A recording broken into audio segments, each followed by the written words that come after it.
Hello Year 7. So I'm going to show you how to autofill to copy your formula from a cell. So I think it's number 6 in the book.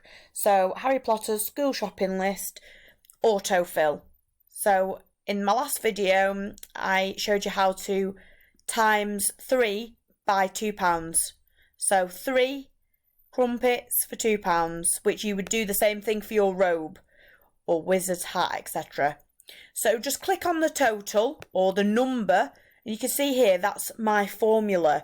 So I've said 3, which is B3. Always remember that you need to talk about the cell it's in. So if you don't know that, obviously click inside and it'll say B and 3. You can see it highlighted there. B3, and that one is C3. So let's go back onto this. And what we're going to do is click once and then go into the corner where it's a bit darker. There's like a little dark square in the corner.